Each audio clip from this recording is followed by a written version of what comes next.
Padre, te damos gracias por tu presencia en este lugar, Señor. Gracias por tu llamado a nuestras vidas, Padre. Enséñanos a entender, Señor, a estas cosas que están escritas, Padre, porque están escritas con un propósito de que las entendamos, Señor, y de que las conozcamos, Padre. Que sepamos que estas escrituras fueron dadas a nosotros, Señor, para nuestra salvación.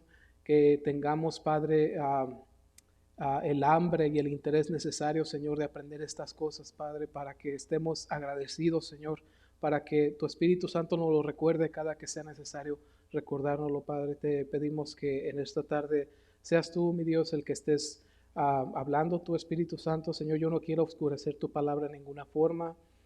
Deténme, Señor, de hacerlo. Te pido que seas tú el que tomes control. Espíritu Santo, te doy las gracias por permitirnos estar aquí, Señor, y ser parte de leer estas escrituras en el nombre de Jesús.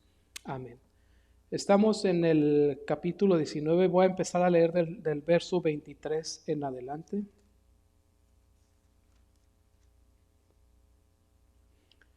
En este entonces está Cristo, ¿verdad? En la cruz, ya está colgado ahí, ¿verdad? En el madero. Ya hablamos de cómo lo latigaron, ¿verdad? Y de cuánto sufrimiento pasó. El libro de Juan no dice lo que pasó en el camino, ¿verdad? Pero Jesús estaba desmayándose en el camino. Cuando le dieron la cruz a llevar, ¿verdad? Él estaba cayéndose porque no podía. Ahorita vamos a mirar, ¿verdad? El examen médico, ¿por qué? Es porque Jesucristo se caía, ¿verdad? Creo que 3 veces fueron las que cayó y, ¿verdad? Los soldados no tenían temor de Dios, ¿verdad? Sino que aún estando él en el suelo, ¿verdad? Lo querían levantar a latigazos. Y pues era una cosa muy, muy cruel, ¿verdad? La que sufrió nuestro Señor. Y dice así el verso 23, dice, cuando los soldados hubieron crucificado a Jesús, tomaron sus vestidos e hicieron 4 partes, una para cada soldado. O sea que había 4 soldados ahí haciendo estas cosas. Dice, tomaron también su túnica, la cual era sin costura, de un solo tejido de arriba hacia abajo. No sabemos si esta túnica, ¿verdad?, haya sido la túnica verdadera de Jesús o si haya sido la túnica de púrpura, ¿verdad?, que le había dado Herodes para burlarse de él. Cualquiera que hubiera sido, ¿verdad?, la túnica que traía, pues era una túnica significante, ¿verdad?, de un solo tejido, dice, ya sea la que traía Jesús o la que era de púrpura que le dio Herodes, y no quisieron romperla, sino que mejor echaron suertes, ¿verdad?, sin saber que estaban cumpliendo la profecía del Salmo 22, que dice que sobre mis ropas las dividieron y echaron suertes, ¿verdad? Y sin darse cuenta estaban cumpliendo las profecías de que Jesucristo era el Mesías, de que el que estaba ahí muriendo por ellos era el Mesías. Lo mismo dice en el libro de Isaías, ¿verdad? El profeta Isaías, que iba a ser entregado y que iba a ser quitado de la tierra de los vivientes. Y aún así los judíos todavía no entendían las escrituras. Dice, ¿verdad?, el verso 24. Entonces dijeron entre sí, no la apartamos, sino echemos suerte sobre ella, a ver de quién será. Esto fue para que se cumpliese la escritura que dice, repartieron entre sí mis vestidos y sobre mi ropa echaron suertes. Ahí está, ¿verdad? Y así lo hicieron los soldados. Estaban junto a la cruz Jesús, su madre y la hermana de su madre, María, mujer de Cleofas, y María Magdalena, entre otras, ¿verdad? Su mamá estaba ahí, estaba la hermana de su madre, ¿verdad? Y María, quizás es la esposa de Pedro, y María Magdalena, ¿verdad? Aquella mujer a la cual se le había muerto su hermano. Cuando vio Jesús a su madre y al discípulo a quien él amaba, que estaba presente, dijo a su madre, mujer, he ahí tu hijo, y después dijo al discípulo, he aquí tu madre, y desde aquella hora el discípulo la recibió en su casa. Este discípulo amado, ¿verdad?, se refiere a Juan. ¿Sí se oye bien allá, hermano? Sí. Okay. Siento como que me estoy forzando un poco. ¿Me traes poquita agua, hermano? Disculpen. El verso 28 dice, después de esto, sabiendo Jesús que ya todo estaba consumado, dijo para que la escritura se cumpliese, tengo sed. Y estaba ahí una vasija. Gracias. Yo también.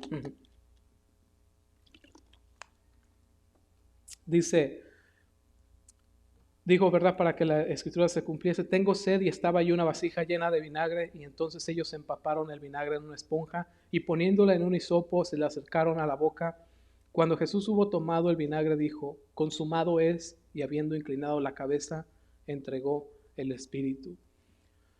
Parece aquí, ¿verdad? Cuando la gente, Jesucristo estaba sufriendo de lo que según los médicos, ¿verdad? De ahora han calificado como un estado de shock hipovolémico.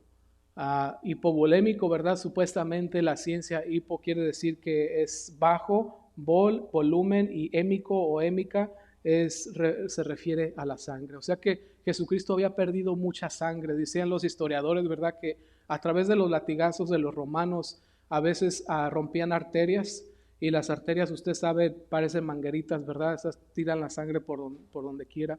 Entonces el cuerpo de Jesús no estaba siendo abastecido de sangre, y el cuerpo se seca, ¿verdad? Dice que es una resequedad, que la lengua se les pega, ¿verdad? A su paladar, y miramos lo que dice el Salmo 22, ¿verdad? Que su lengua estaba pegada a lo de arriba también, algo que fue escrito 1000 años antes del Mesías, ¿verdad? Entonces, estos son los efectos producidos, dice, por el shock hipovolémico. Dice, número 1, el corazón se agita a bombear la sangre que no existe. Entonces, esos son unos de los síntomas, ¿verdad? El corazón de Jesús tuvo que haber estado palpitando muy fuerte, tratando de bombear sangre, ¿verdad? Y la sangre no estaba ahí. Esto es lo que él tenía. Dice el número, dice la presión de la sangre. Número 2, la presión de la sangre se baja, ¿verdad? O cuando la gente se le baja la presión, y tendría mareos continuos y hasta desmayos. Eso también lo podemos mirar, ¿verdad? Jesús, cuando ya estaba sufriendo el shock hipovolémico, ¿verdad? Cuando llevaba la cruz, él ya no podía andar, ya tenía sus mareos, y ya no estaba falleciendo, estaba desmayándose. Eso fue lo que sufrió. Por eso llegó el momento que no pudo cargar su cruz, ¿verdad? Y ya cuando miraban que ya no daba ni para atrás ni para adelante, lo que hicieron los soldados, ¿verdad? Le dijeron a un hombre que estaba por ahí, ven tú y ayúdale a cargar la cruz, porque ya Jesús ya no podía con la cruz. Entonces le ayudó a esta persona hasta que llegaron ahí a Gólgota. El número 3 dice, los riñones dejan de producir orina para satisfacer la humedad requerida para continuar viviendo. Entonces, ¿verdad? Los riñones dejan de producir las cosas básicas del cuerpo para tratar de abastecer humedad, y esa humedad, ¿verdad? Según los médicos, se aloja en la membrana de alrededor del corazón y de los pulmones. 4 dice, la persona sufre una intensa sed por causa de la necesidad en el cuerpo de satisfacer el volumen de sangre. Entonces la boca, ¿verdad? Se reseca. No hay, ¿verdad? No puede uno escupir ni nada. Entonces se cree que cuando Jesucristo les dijo que tenía sed, se cree que no podían entender bien lo que estaba diciendo. Entonces le pasaron la esponja con el vinagre, ¿verdad? Y lo que hizo este vinagre solamente le despegó la lengua, porque tenía que decir las palabras más importantes, que es consumado es. Consumado es cuando está todo pagado, está todo terminado. La obra a la que vino estaba completa. ¿Qué era esa obra que está completa? Que ahora el día de hoy tú y yo podemos habernos descarriado, pudimos haber pecado, podemos haberle hecho la vida miserable a alguien más. Y cuando nos arrepentimos, cuando Jesucristo dijo consumado es decir, tu falla está pagada, está cubierta, ya la cubrí yo. El trabajo que vine a hacer para salvarte, para traerte al cielo, para que tengas una morada con mi Padre, está satisfecho. Para eso quería Jesús que le fuera suelta la lengua. Dice, y habiendo inclinado la cabeza, entregó el espíritu. Dice otro de los evangelios, ¿verdad? Después de que dijo consumado, la única otra palabra que dijo fue, Padre, en tus manos encomiendo mi espíritu. Y fue ahí, ¿verdad?, donde básicamente Dios, según los exámenes médicos, una gente que está sufriendo de este shock tiene el control de saber cuándo vas a morir porque puedes sentir la falta de oxígeno.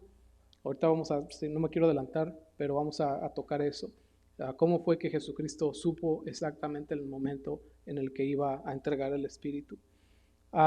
Otro de los motivos, ¿verdad?, por el cual él estaba en ese shock es cuando una vez llegando, ¿verdad?, ahí a Gólgota, las cruces, ¿verdad?, eran puestas en el suelo y después paradas, ¿verdad?, las metían en un hoyo, eso según los historiadores, y ponían muchas personas, muchos criminales ya ni siquiera llegaban a la cruz, ¿verdad? Jesús sí llegó, y al estirar sus manos, ¿verdad?, los clavos que ponían los ponían en la muñeca, y la muñeca, ¿verdad? Aquí pasa la arteria media, ¿verdad? Que es una arteria bastante grande. No sé si usted ha visto por ahí o ha escuchado, ¿verdad? Mucha gente que se quiere suicidar y lo que hacen, dicen, ay, me voy a cortar las venas. A eso se refieren, a esa arteria que está ahí. Entonces, el clavo que penetró las manos de Jesús, básicamente es muy posible que rompió las dos venas y de por sí, ¿verdad? Él ya estaba en ese shock. Y ahora con ese dolor de nervio, ¿verdad? Según los médicos dicen que el dolor de cualquier nervio en su cuerpo es bastante doloroso. Yo se lo digo porque a mí me quitaron las muelas de acá, perdón, y creo que me tocaron el nervio de acá y tenía un dolor como para llorar, muy, muy fuerte, era demasiado fuerte ese dolor. Entonces no me puedo imaginar, ¿verdad? Ese dolor en las dos manos, ¿verdad? Y después de haber sido burlado y haber sido azotado y todavía sentir eso, lo mismo con los pies, eran atravesados, ¿verdad? Y hay otro nervio ahí. Entonces, aparte del gran dolor, ¿verdad?, que tenían, era un gran desangrado el que tenían las personas que eran crucificadas. El verso 31 en adelante dice, entonces los judíos, por cuanto era la preparación de la Pascua, a fin de que los cuerpos no quedasen en la cruz en el día de reposo, pues aquel día de reposo era de gran solemnidad, rogaron a Pilato que se le quebrasen las piernas y fuesen quitados de allí. Vinieron pues los soldados y quebraron las piernas al primero y asimismo al otro que había sido crucificado con él. Mas cuando llegaron a Jesús, como le vieron ya muerto, no le quebraron las piernas. Pero uno de los soldados le abrió el costado con una lanza y al instante salió sangre y agua. Y el que vio da testimonio y su testimonio es verdadero y él sabe que dice la verdad, para que vosotros también creáis, porque estas cosas sucedieron para que se cumpliese la escritura. No será quebrado hueso suyo. Y también otra escritura dice, mirarán al que traspasaron. Entonces, una vez clavada la persona en la cruz, ¿verdad? Era subida la cruz y puesta en el agujero que hacían en la tierra, ¿verdad? Y las personas morían aquí de asfixia porque el peso, ¿verdad?, del cuerpo estaba sobre básicamente los hombros y como dice el Salmo 22, ¿verdad?, que sus hombros fueron dislocados por el peso. Cuando supuestamente, según los médicos, cuando los músculos, ¿verdad?, se estiran, entonces permiten que puedas exhalar o que puedas respirar y entre oxígeno, pero como estás colgando no puedes exhalar, entonces no puedes sacar el aire. Y para poder sacar el aire era necesario que los que estaban crucificados, sus pies que estaban abajo, ¿verdad?, estaban sobre lo que es un peldaño, entonces se levantaban para exhalar y sacar el dióxido de carbono, ¿verdad? Entonces aspiraban y si querían sacar el aire tenían que hacer otra vez esto, pero al levantar los pies era un dolor excruciante, ¿verdad? Que es una palabra también que sacaron de ahí, que quiere decir como de la cruz, ¿verdad? Entonces, cuando el cuerpo de ellos, ¿verdad?, se daba por vencido, no sé si hay un momento en el que nuestros músculos ya no responden. Usted lo puede ver, no sé si usted alguna vez ha ido al gimnasio, ¿verdad? Como cuando decimos, ahora sí voy a enflacar. Y nos metemos al gimnasio, ¿verdad? Y empezamos a levantar pesas. Y después de que hace 25, 30 repeticiones 3 veces y otra vez quiere levantar esa pesa de 20, 30 libras, ya no puede con ella, ¿verdad? Es porque su músculo está exhausto. y aunque su mente quiera hacerlo, su cuerpo ya no responde porque está exhausto. Entonces hasta cierto punto iba a llegar el momento en que la gente que estaba en la cruz no iba a poder hacer esto para exhalar. Entonces iba a quedar con el oxígeno, pero se iba a ahogar, ¿verdad? Y eso era usualmente lo que mataba a la gente que estaba crucificada. Como el siguiente día era el día de la Pascua, era el día de reposo, y no hacían ningún trabajo en el día de reposo, y los judíos ya los querían muertos, ¿verdad? Ahorita estaba Jesús y otras dos personas. Entonces ellos ya querían asegurarse que Jesús estuviera muerto. ¿Y por qué le quebraban las piernas? Exactamente para esto, para que no se levantaran y exhalaran. Una vez con las piernas quebradas, iban a aspirar, pero no iban a poder exhalar porque sus piernas ya estaban quebradas. Entonces los iban a agonizar ahí en cuestión de segundos. Eso era por el motivo por el que quebraban las piernas. Entonces llegaron, ¿verdad? Y estaban los otros dos ladrones ahí, ¿verdad? Y no sabemos, no especifica y no he leído, ¿verdad? De ningún historiador cómo le quebraban las piernas, pero era necesario que los huesos, ¿verdad? Se rompieran para, para que no se pudieran levantar. Entonces cuando llegaron a Jesucristo, lo vieron que ya estaba muerto, ¿verdad? Entonces dijeron, no, pues no ocupa ahogarse, ya está muerto. Entonces no le quebraron las piernas, sino lo que hicieron, ¿verdad? Tenía una lanza uno de los soldados y lo atravesó.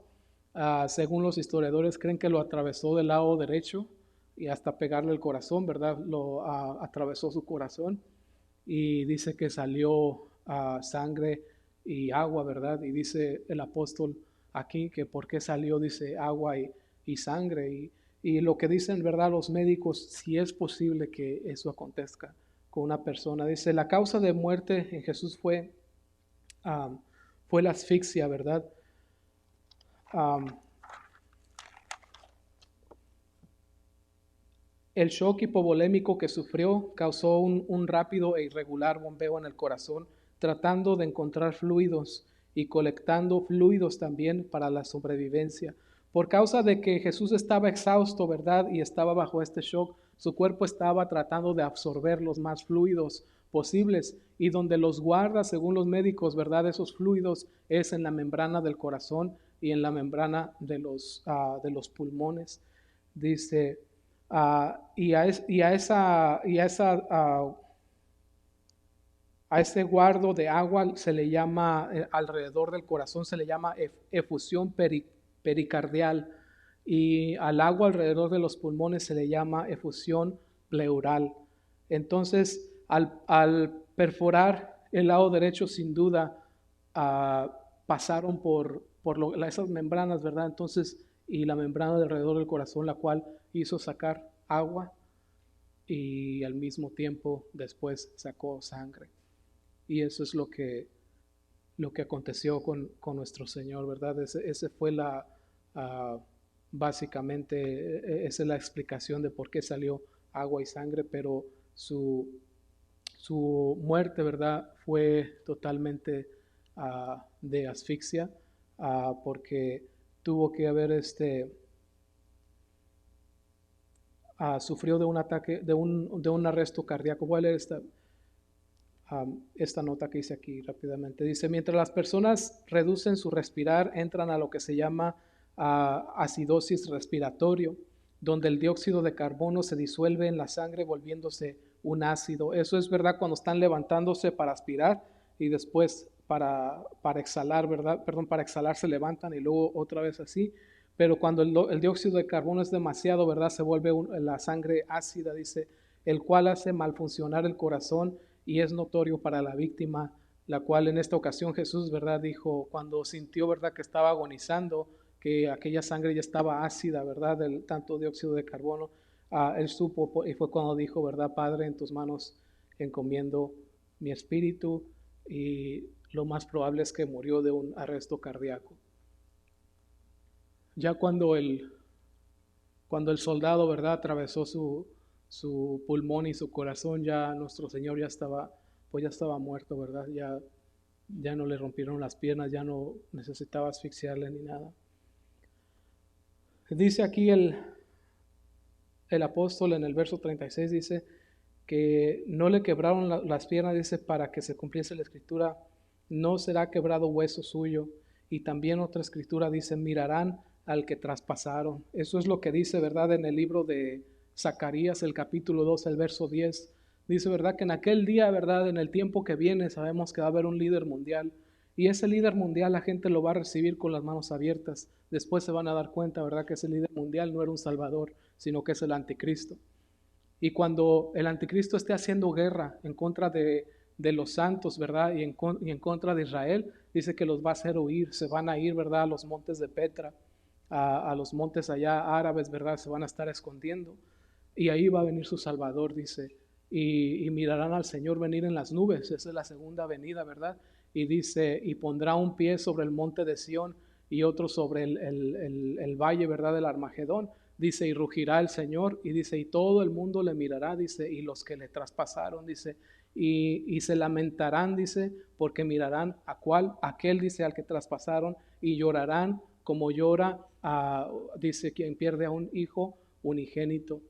Y dice, y le dirán la profecía que dijo el Señor, ¿verdad? Cuando iba entrando a Jerusalén, Baruch haba Beshen Adonai, que quiere decir, bendito el que viene en el nombre del Señor, ¿verdad? Dice que la nación se conmoverá al mirar a Jesucristo venir nuevamente y le dirán, entonces sí le van a recibir, entonces sí van a decir, bendito el que viene en el nombre del Señor. Van a saber que Jesucristo, como Él siempre les dijo, yo vengo en el nombre de mi Padre. Yo no vengo en mi propio nombre. Como el anticristo, ¿verdad? Va a venir en su propio nombre. Él dijo, va a venir lo que en su propio nombre y a ese van a recibir. Y se van a acordar y van a saber la escritura. Por eso van a decir, bendito el que viene, no en su nombre, dice, sino en el nombre del Señor. Y ese es su Mesías, y ese es su Salvador. Y el Señor viene dice que destruye, ¿verdad? El libro del Apocalipsis destruye la armada del anticristo. Entonces, esa es la escritura a la que se refiere ahí. El verso 38 dice, después de todo esto, José de Arimatea, que era discípulo de Jesús, pero secretamente por miedo de los judíos, rogó a Pilato que le permitiese llevarse el cuerpo de Jesús. Pilato se lo concedió, entonces vino y se llevó el cuerpo de Jesús. También Nicodemo, el que antes había visitado a Jesús de noche, vino trayendo un compuesto de mirra y de aloes, como 100 libras. Tomaron pues el cuerpo de Jesús y lo envolvieron en lienzos con especias aromáticas, según es costumbre sepultar entre los judíos. Y en el lugar donde había sido crucificado había un huerto, y en el huerto un sepulcro nuevo, y en el cual aún no había sido puesto ninguno. Allí pues, por causa de la preparación de la Pascua de los judíos, y porque aquel sepulcro estaba cerca, pusieron a Jesús. Dice que llegó, ¿verdad?, a José de Arimatea, ¿verdad? Era otro de los miembros del Sanedrín, que eran las personas que estaban encargadas, ¿verdad?, de llevar las regulaciones judías. No se dio cuenta que estaba cumpliendo otra profecía, se estaba cumpliendo profecía tras profecía tras profecía y nadie se estaba dando cuenta, pero en esos días, ¿verdad?, se cumplieron muchísimas profecías. José de Arimatea era un miembro del Sanedrín que tenía dinero, ¿verdad? Y como dice la Escritura, porque era necesario, ¿verdad?, que su muerte fuera con los ricos, dice, su sepultura entre los criminales, pero su muerte entre los ricos. Quiere decir que ese lugar, ¿verdad?, era una tumba, pues una tumba buena, ¿verdad?, de buen ver, no era una fosa común ni nada así. Entonces, ahí fue donde pusieron al Señor, sin darse cuenta el discípulo José de Arimatea, ¿verdad?, que estaba cumpliendo una profecía.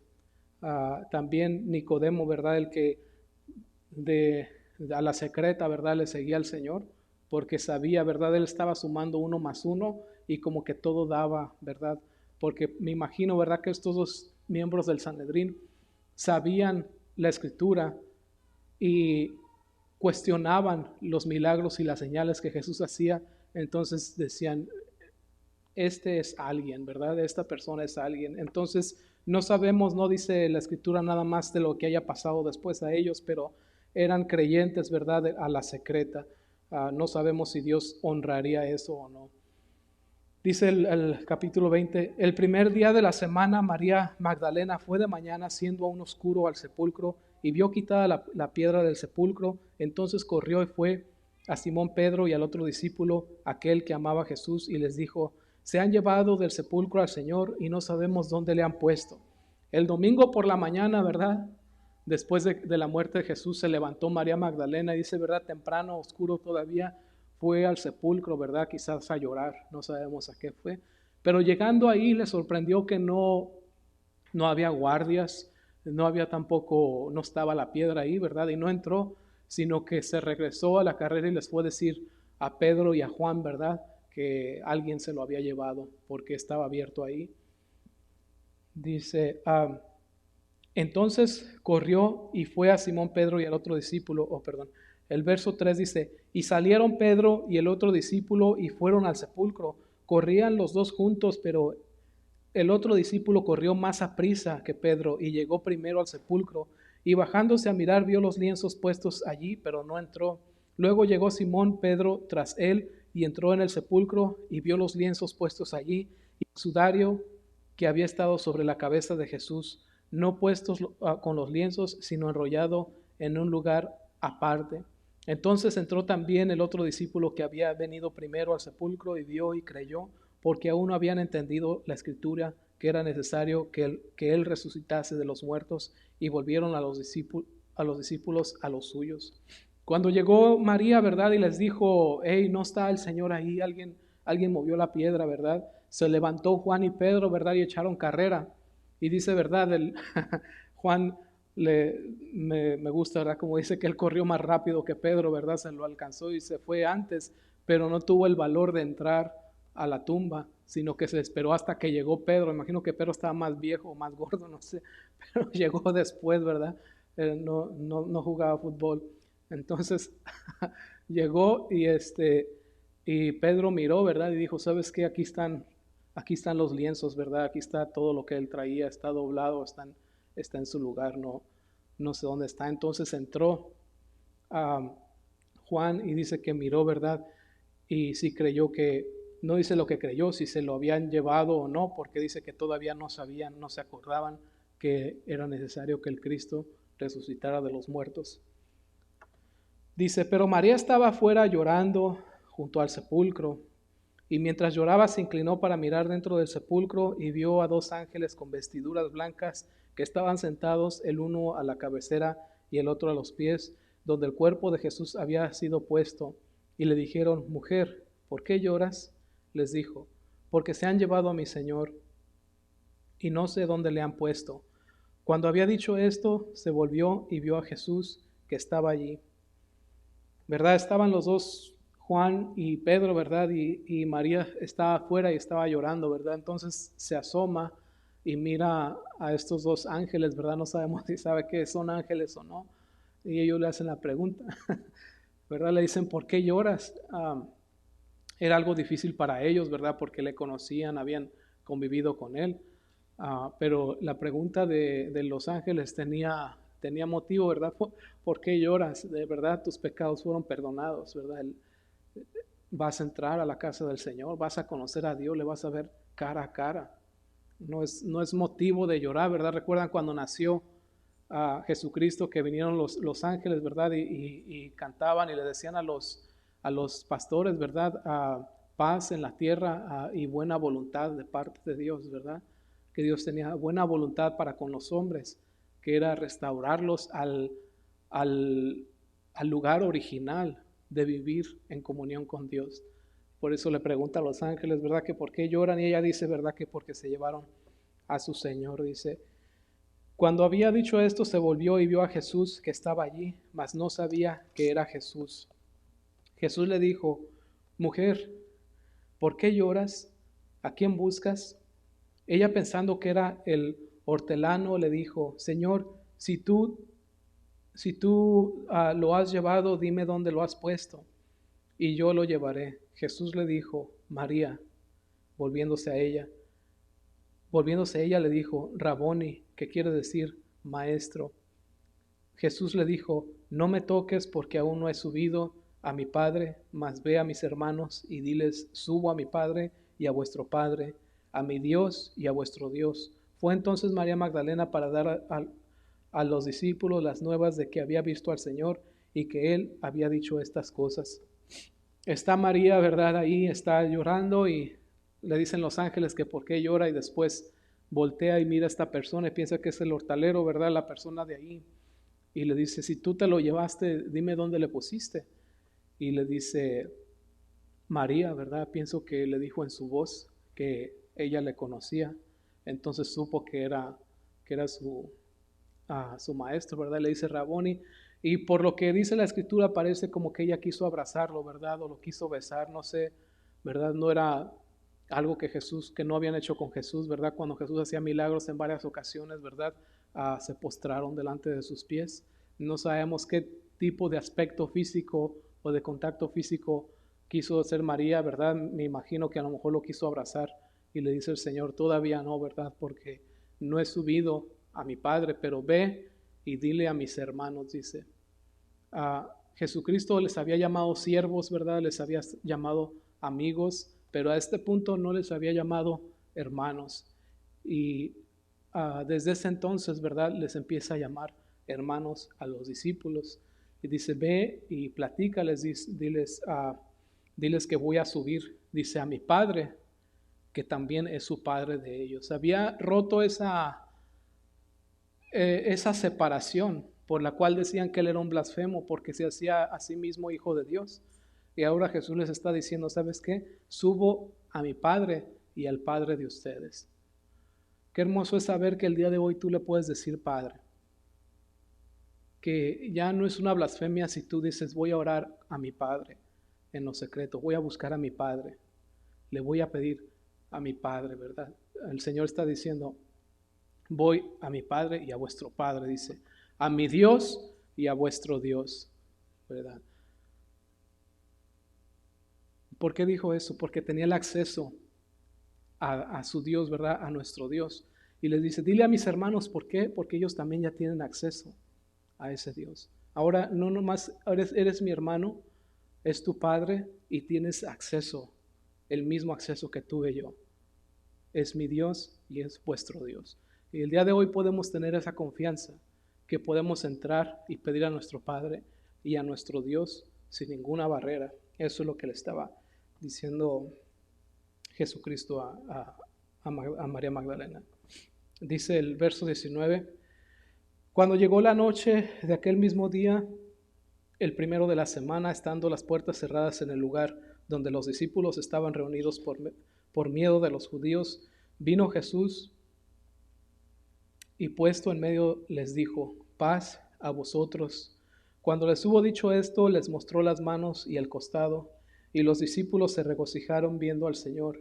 Entonces Jesús les dijo otra vez, paz a vosotros. Como me envió el Padre, así también yo os envío. Y habiendo dicho esto, sopló y les dijo, recibid el Espíritu Santo. A quienes remitieren los pecados, les son remitidos, y a quienes se los retuvieres, les son retenidos. Llegó la noche, ¿verdad?, del día de la resurrección, que era un domingo, y estaban todos los discípulos, ¿verdad? Estaban reunidos, escondidos, porque tenían miedo de los judíos, ¿verdad? Porque hacía 3 días, ¿verdad?, que habían matado a su Señor. Era obvio que los judíos podían decir, estos alborotadores también, llévenselos también, ¿verdad? Tenían miedo. Entonces estaban todos reunidos, ¿verdad? Y quizás turbados, ¿verdad? Por lo que había pasado. Entonces, a puerta cerrada, entra el Señor, ¿verdad? Y les dice, paz a ustedes. ¿Qué tipo de paz? Primeramente, la paz que ellos necesitaban de toda la turbulencia que estaba alrededor de ustedes. Y la otra, la paz que iban a recibir por parte de Dios, porque ya no estaban en enemistad con Dios. Ahora ya habían recibido la paz del Señor, ya no estaban en enemistad con el Señor. Dice que entró, ¿verdad? Y le miraron las manos, ¿verdad? Las heridas y y el costado, ¿verdad? Y se regocijaron, les dio mucha alegría, ¿verdad? Y les dijo el Señor, así como yo fui enviado, ahora a ustedes yo los envío a ustedes, ¿verdad? Dice, reciban el Espíritu Santo, ¿verdad? No se endurezcan, reciban el Espíritu Santo. Esta parte de Jesucristo, ¿verdad? Es el en. Hay tres etapas del Espíritu Santo, ¿verdad? El sobre, el upon, el en, dentro, y el overflowing, que es el fluir del Espíritu Santo. Lo que Jesucristo les dio es recibieron el Espíritu Santo. No tenían el overflowing, que es el derramamiento, el cual recibieron en el día de Pentecostés, pero recibieron, ¿verdad?, el Espíritu Santo. ¿Por qué les dice reciban? No sé si te has dado cuenta, pero cuando tenemos un corazón endurecido, la palabra de Dios no entra. Y la palabra de Dios es la palabra de Dios. De que va a traer consecuencias, trae consecuencias. Pero como dice, ¿verdad?, el libro de los profetas, dice, si oyeres hoy su voz, no endurezcas tu corazón. A eso es a lo que se refiere. Les dice, reciban el Espíritu Santo. Si tú quieres recibir el Espíritu Santo, recibe el Espíritu Santo. Dice, y a quien les perdones los pecados, les serán perdonados, dice. Y a quien se los retengas, les serán retenidos. Qué habilidad más maravillosa de poder ser semejantes a nuestro Padre y poder perdonar los pecados de otros. No nosotros perdonar los pecados, me refiero a dejar ir. Cuando uno no deja ir, ¿verdad? Cuando alguien te daña, todo eso te pudre por dentro, ¿verdad? Pero ahora a través del Señor tenemos la habilidad de dejar ir eso, ¿verdad? De perdonar a nuestros enemigos, como Él nos ha perdonado a nosotros.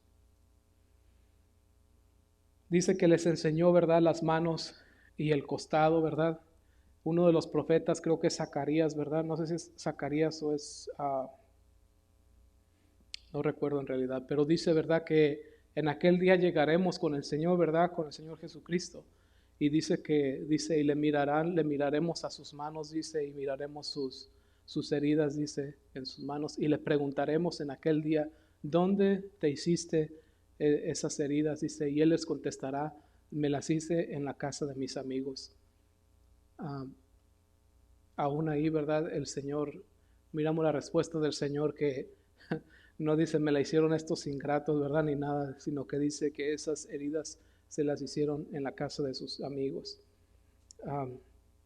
Dice, pero Tomás, uno de los 12, llamado Dídimo, no estaba con ellos cuando Jesús vino. Le dijeron pues los otros discípulos, al Señor hemos visto. Él les dijo, si no viere en sus manos la señal de los clavos, y metiere mi dedo en el lugar de los clavos, y metiere mi mano en su costado, no creeré. Llegó Tomás, ¿verdad? Y todos, ¿verdad?, estaban alborotados. Miramos al Señor. Y nos enseñó las manos y nos enseñó el costado. No, sí era, porque le vimos las manos, ¿verdad? Estaban diciendo todo eso. Entonces dice Tomás, no, pues yo no creo. Si no viene aquí y me enseña también a mí las manos, ¿verdad?, yo quiero ver qué es Él. Si no me enseña, es más, no que no me las enseñe, si no meto mi dedo en sus manos y mi brazo en su costado, quiere decir, ¿verdad?, que la herida de su costado fue grande, porque quería meter su brazo al costado. Y dice, si no, no solamente que lo mire, pero estaba endurecido, ¿verdad? Quiero meter mi mano en sus heridas y mi brazo en su costado. Y si no lo hago, no les voy a creer nada. Así les dijo. 8 días después estaban otra vez sus discípulos dentro y con ellos Tomás. Llegó Jesús estando las puertas cerradas y se puso en medio y les dijo, paz a vosotros. Luego dijo a Tomás, se acercó luego a Tomás, ¿verdad? Pon aquí tu dedo y mira mis manos, y acerca tu mano y métela en mi costado, y no seas incrédulo, sino creyente. Entonces Tomás respondió y le dijo, Señor mío y Dios mío. Jesús le dijo, porque me has visto, Tomás, creíste. Bienaventurados los que no vieron y creyeron. Se acerca, ¿verdad?, 8 días después, y entra Jesús, ¿verdad?, y saluda a todos. Y se va derechito al incrédulo. Jesús siempre va primero, ¿verdad?, al que tiene más necesidad. Y a veces por eso es bueno tener más necesidad. Y se fue con el más necesitado, con Tomás.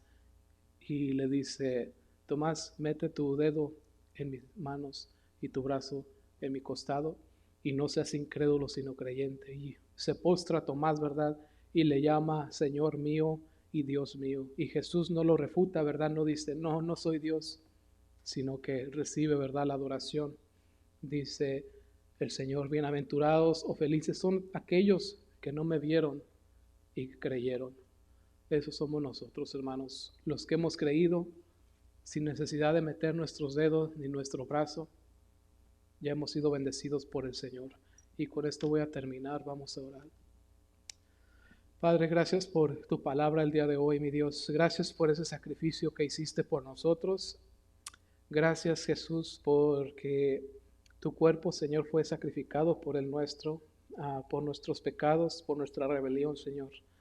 Ah, Padre, tú nunca merecías esto, nosotros lo merecíamos, pero por tu gracia, Padre, quisiste tomar nuestro lugar y nos llamaste hermanos, Señor. Y nos has dicho que tu Padre es ahora también nuestro Padre, Señor, y que tu Dios es nuestro Dios y que tenemos ese acceso. Gracias a tu sacrificio, Señor, que nuestros pecados han sido pagados por completo, nuestros pecados de ayer, nuestros pecados de hoy y nuestros pecados de mañana. Gracias por tan maravillosa garantía que recibimos en ti. Gracias, Padre, te pedimos que estés en nosotros, Señor, que tu Espíritu Santo esté en nosotros, que nos mantenga de pie, Señor, y que nos ayude, Señor, a ser de bendición a otros, así como les dijiste a los discípulos, así como el Padre me envió, yo los envío a ustedes. Padre, que seamos una luz donde quiera que nos paremos, mi Dios, que seamos una esperanza, Padre, donde quiera que nos paremos, y que tú seas el que pongas las citas divinamente, Señor, en nuestras vidas, que tú pongas las personas a las cuales son necesarias que les hablemos, Padre, porque tuya es la obra, Señor, y tú eres el que haces todo, mi Dios. Tú eres el que pone en nosotros el querer como el hacer, Padre. En tus manos estamos, Señor, te damos las gracias en el nombre de Jesús. Amén.